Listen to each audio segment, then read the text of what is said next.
Kalau di sini trennya itu adalah kelilit pinjol sama judol, di Amerika sana kelilitnya sama student loan atau student debt alias duit pinjaman pelajar. Dan tren ini lagi rame di TikTok di mana banyak orang pakai hashtag pay my debt yang dimana artinya bayarin utang gua. Hah? Maksudnya gimana no? Pelajar ngutang, bayarin utangnya pakai TikTok. Gimana sih maksudnya?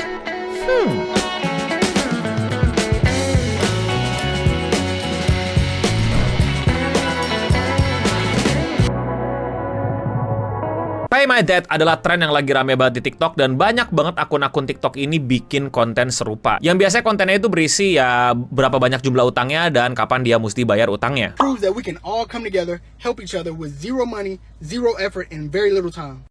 Okay, I am going to be watching all of your debt payoff trend videos for at least 5 seconds. If you've made it this far, you've already watched mine for 5 seconds, so thumbs up. Thank you very much. Mungkin video ini nggak lewat di FYP kalian ya, karena video ini trennya di Amerika, dan ini Eno Bening, kita bahas tren-tren di luar Indonesia. Jadi tren ini dimulai karena ada masalah yang memang selalu terjadi setiap tahunnya, dan tiap tahunnya itu belum tentu terselesaikan, yaitu utang pelajar atau student loan. Buat yang belum tahu konsep student loan itu gimana caranya kamu bisa biasanya masuk kuliah dan kamu nggak perlu bayar, melainkan kamu nanti ngutang, dan dibayarnya nanti setelah lulus.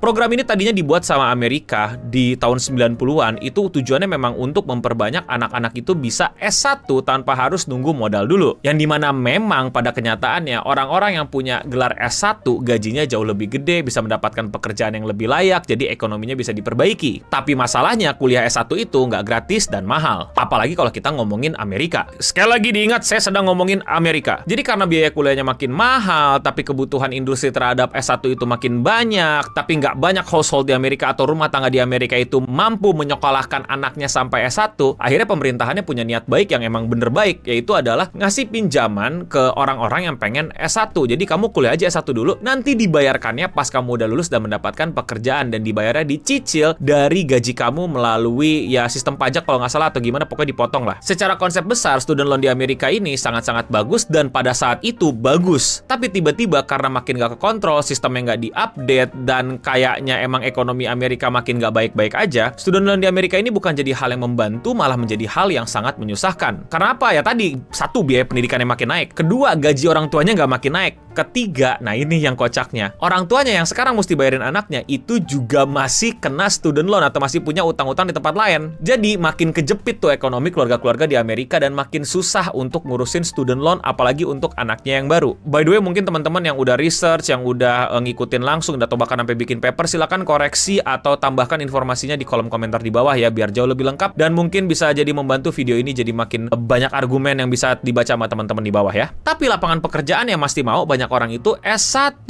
lu kuliah dulu baru dapat pekerjaan. Sehingga student loan ini makin kesini makin digemari dan udah kayak kewajiban berbagai macam rumah tangga di Amerika untuk anaknya punya student loan. Ada beberapa masalah dan ini nggak terlalu universal, tapi kayak beberapa mahasiswa itu tuh kayak merekanya yang soto yang tiba-tiba langsung daftar student loan karena ya mereka udah punya KTP, mereka umurnya sudah legal untuk bisa minjem duit dan lain-lain, jadi main tanda tangan aja tanpa ngecek, tanpa mempelajari dulu itu student loan-nya gimana, bunganya berapa, pembayarannya gimana, interestnya gimana, fixed rate apa enggak, dan lain-lain. Ada juga masalah kayak dia ambil pinjamannya bukan pinjaman dari negara, tapi pinjaman yang swasta, yang katanya bunganya bisa berubah tapi makin turun, tapi ternyata bunganya makin naik. Atau kayak kondisi di mana sebenarnya mereka nggak butuh student loan, tapi ya ikut-ikutan aja student loan dan nggak ngerti gitu mau diapain nih student loan. Ya lagi-lagi 18-20 tahun itu bukan umur dewasa yang pinter, bisa juga dewasa tua aja gitu, berumur aja tapi belum ngerti gitu. Dia bahkan nggak ngerti gitu, pajak itu apa, nih debt itu apa, apakah gue berasa kuliah gratis dan lain-lain, nggak tahu mereka. Jadi student loan ini jadi masalah besar di Amerika dan hampir ya, bahkan data terakhir 70%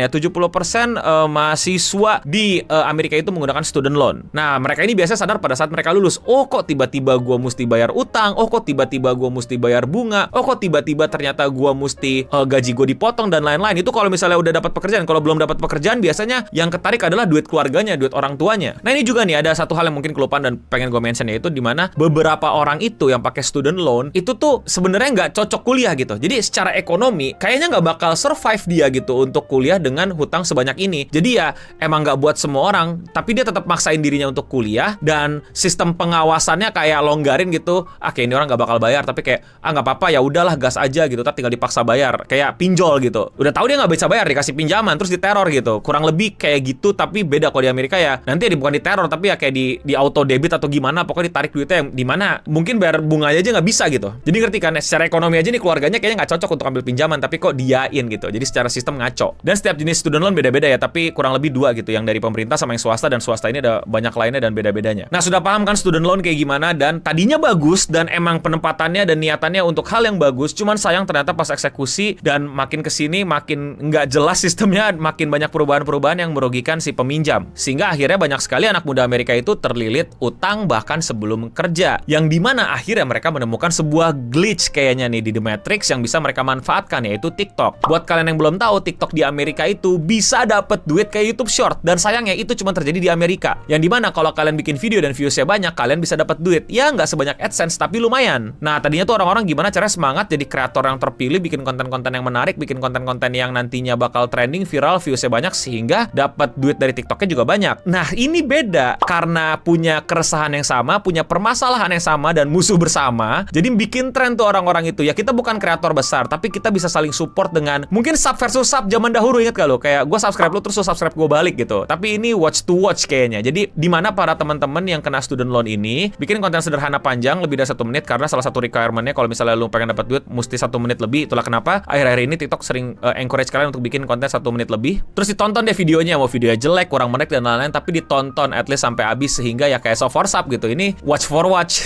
yang akhirnya nanti mungkin bisa dapat duit dikit-dikit untuk nyicil student loan mereka, dan akhirnya ya itulah yang terjadi sama tren pay my debts. Itulah kenapa banyak orang-orang kalau mungkin FYP kalian kayak gue sedikit nyenggol-nyenggol tren di US bakal ketemu yang kayak nih orang kok ngobrolin student debt kok viewsnya bisa banyak, komennya bisa banyak, ya karena tadi keresahan yang sama, permasalahannya sama, yaitu utang mereka untuk bisa kuliah. Nah, jadi kurang lebih begitulah yang sebenarnya terjadi sama student loan dan pay my debt trend di TikTok. Jadi kenapa orang-orang bikin tren itu? Karena mereka punya banyak utang yang sama. Dan kenapa dilakuin di TikTok? Karena TikTok bisa dapetin duit kalau kalian kreator TikTok. Tapi sayangnya itu sampai sekarang hanya bisa dilakukan di Amerika. Makanya di banyak video kalau ngomongin TikTok gue udah bilang, ini kapan di Indonesianya? Udah banyak banget konten kreator TikTok itu bisa ngasilin banyak views. Bahkan kita itu kalau nggak salah nomor 2 di dunia paling banyak penggunanya, tapi masih belum dapetin sistem ini. Harusnya kalian tuh bisa keras bersuara untuk dapetin sistem ini, untuk dapat duit dari TikTok. Tapi ya suka-suka kreator TikTok aja lah dengan drama-dramanya. Tapi kalau menurut kalian bagaimana? Komen di bawah. Oh ya, tentu saja seperti tadi udah gue bilangin, dan gue akan ingetin sekali lagi, mungkin teman-teman ada yang bikin paper atau bahkan udah bikin penelitian atau bahkan ngikutin banget tren ini tentang student loan dan bagaimana dinamikanya, dan mau nambahin atau mengkoreksi omongan gue, silakan banget kritisi di kolom komentar di bawah ya. Kalau kalian suka sama pembahasan kayak gini dan kalian mau support gue, please lakuin dengan klik tombol subscribe yang ada di bawah. Dan ya, sekian seputar internet untuk episode kali ini. Gue Eno Bening pamit undur diri. Untuk kita semua, stay clean and pay my debt. Gue nggak ada utang sih, untungnya ya. Untungnya. Jangan sampai. Tapi kalian mau bayarin makan siang gue nggak? Sampai ya, gue ada di link di deskripsi di bawah.